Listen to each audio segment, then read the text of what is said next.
Halo teman-teman, perkenalkan kami dari kelompok 6. Pada kesempatan kali ini, kami akan membahas mengenai teks prosedur materi pembelajaran kelas 7 kurikulum Merdeka Belajar.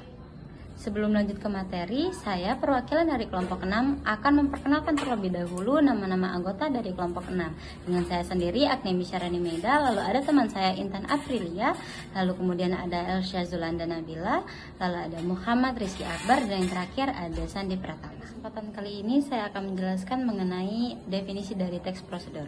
Teks prosedur ini sendiri merupakan suatu teks yang berisi mengenai langkah-langkah aktivitas atau kegiatan untuk menyelesaikan suatu pekerjaan. Teks prosedur ini umumnya dibutuhkan sebagai panduan bagi seseorang dalam membuat atau menyusun sesuatu. Sebagaimana yang kita ketahui di dalam kehidupan kita, terdapat banyak sekali kegiatan yang harus dilakukan sesuai dengan prosedur yang benar. Jika kita tidak mengikuti prosedur dalam suatu kegiatan, tentunya tujuan yang diharapkan tidak akan tercapai dengan maksimal. Langkah-langkah yang terdapat di dalamnya pun tidak dapat ditukar mana suka karena tentunya akan mempengaruhi keberhasilan dari setiap langkah-langkah atau aktivitas serta kegiatan yang dilaksanakan. Teks prosedur ini sendiri terbagi menjadi dua, yaitu teks prosedur sederhana dan teks prosedur kompleks. Teks prosedur sederhana adalah suatu teks yang berisi langkah-langkah yang singkat, sedangkan teks prosedur kompleks adalah suatu teks yang berisi langkah-langkah yang lengkap dan terarah serta lebih mendetail dan rinci. Mungkin itu saja pemaparan materi mengenai definisi dari teks prosedur. Untuk materi selanjutnya akan dijelaskan oleh teman saya. Terima kasih. Perkenalan semuanya, nama saya Muhammad Rizky Akbar. Di sini saya akan menjelaskan tujuan teks prosedur. Tujuan teks prosedur sendiri yaitu untuk memberikan petunjuk bagi pembaca dalam melakukan suatu kegiatan secara tepat dan akurat dalam mengikuti sebuah proses membuat sesuatu, melakukan suatu pekerjaan atau menggunakan suatu alat. Selain itu, teks prosedur juga memudahkan pembaca untuk mengetahui cara yang benar dalam melakukan sesuatu dan memberikan petunjuk yang jelas agar mendapat hasil yang maksimal. Baik, saya lanjutkan ke selanjutnya. Halo semuanya, perkenalkan nama saya Intan Aprilia. Di sini saya akan menjelaskan tentang teks prosedur yang memiliki beberapa struktur. Yang pertama yaitu judul. Nah, judul ini akan dibahas dapat berdasarkan pertimbangan dari nama benda, alat, sesuatu yang akan dibuat atau dilakukan dengan cara melakukan sesuatu. Yang kedua yaitu ada tujuan. Tujuan merupakan pengantar yang menjelaskan tujuan dari prosedur tersebut. Bentuknya dapat berupa pernyataan yang menyatakan tujuan penulisan. Tidak jarang tujuan itu berbentuk beberapa paragraf. Paragraf pengantar yang menyatakan tujuan penulisan. Yang ketiga yaitu ada bahan atau alat. Biasanya berupa daftar atau rincian, namun bisa juga dibuat menjadi paragraf. Bagian ini tentunya hanya digunakan untuk beberapa jenis prosedur, seperti cara melakukan sesuatu dengan alat yang spesifik, atau membuat sesuatu yang menggunakan bahan. Yang keempat yaitu langkah-langkah. Biasanya tahapan ini dipisahkan dengan penomoran yang berupa list tahapan. Tahapan tersebut dapat ditunjukkan dengan kata urutan seperti pertama, kedua, ketiga, dan seterusnya. Bisa juga tahapan tersebut dimulai dengan kata perintah. Biasanya digunakan yaitu aduk, tiriskan, panaskan, dan lain-lain. Selanjutnya yaitu ada yang kelima, kesimpulan. Cara membuat penutup teks prosedur adalah dengan merujuk kembali hal-hal pokok yang disebutkan dalam pendahuluan dan ulang kembali dengan kata lain atau sinonim, atau juga bisa dengan ucapan selamat yang memotivasi orang untuk melakukan tersebut. Terima kasih. Baiklah, setelah rekan saya tadi menjelaskan mengenai struktur teks prosedur, di sini saya Elsya Zulanda Nabila akan menjelaskan mengenai ciri-ciri teks prosedur. Teks prosedur ini memiliki beberapa ciri, diantaranya yang pertama ada menggunakan kalimat perintah seperti irislah, masukkanlah, dan bukalah. Lalu yang kedua itu ada terdapat panduan yang harus dilakukan.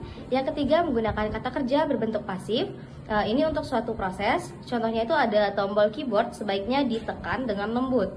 Lalu yang keempat ada menggunakan kata penghubung seperti selanjutnya, kemudian, dan setelah itu. Lalu yang kelima ada penggunaan akhiran i dan akhiran kan pada kalimat seperti lumuri, diamkan, dan taburi. Lalu yang keenam itu ada menggunakan kalimat saran atau larangan seperti sebaiknya, hindari, dan jangan. Lalu yang terakhir itu ada menggunakan kata keterangan untuk menyatakan rincian waktu, tempat, cara, dan alat. Misalnya saja seperti bungkuslah adonan dengan rapat. Nah, kalimat ini menunjukkan keterangan cara. Lalu contoh kedua itu ada tuang adonan bolu ke dalam loyang kue menggunakan spatula. Baiklah, itu saja yang bisa saya sampaikan. Saya kembalikan ke moderator. Terima kasih. Baiklah, perkenalkan saya sesi pertama. Di sini saya akan menjelaskan tentang contoh teks prosedur. Di sini kami mengambil contoh cara menggunakan aplikasi Canva untuk media pembelajaran. Langkah untuk dapat memakai Canva sebagai media pembelajaran cukup sederhana. Berikut langkah-langkah rinciannya. Pertama, bukalah canva.com melalui perangkat laptop atau PC. Bisa pula mendownload aplikasi Canva di Google Play Store atau App Store jika hendak mengakses Canva dengan HP. Kemudian, daftar ke Canva menggunakan akun email yang akan terlihat tampilan utama Canva. Di bagian atas ada menu beranda, template, fitur, belajar, dan harga. Apabila kita ingin mempelajari fitur-fitur di Canva, bisa mengklik menu belajar. Bila ingin langsung mencoba membuat desain, maka klik opsi buat desain yang ada di sisi kanan atas. Pilih jenis file yang akan dibuat, apakah presentasi, video, infografis, dan lainnya. Setelah itu akan muncul lembar kerja kosong. Kita bisa memilih template yang muncul di sebelah kiri lembar kerja.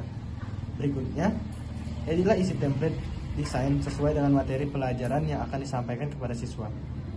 Jika sudah selesai, jangan lupa untuk menyimpan file dengan mengklik bagikan. Baiklah, itu saja pemaparan materi dari saya. Terima kasih, saya kembalikan ke moderator. Baiklah teman-teman, itulah tadi pemaparan materi mengenai teks prosedur dari kelompok 6. Untuk menambah pemahaman mengenai teks prosedur, kelompok kami telah menyiapkan kuis dan permainan yang akan dipandu oleh Muhammad Rizky Akbar. Kepada Muhammad Rizky Akbar, dipersilahkan.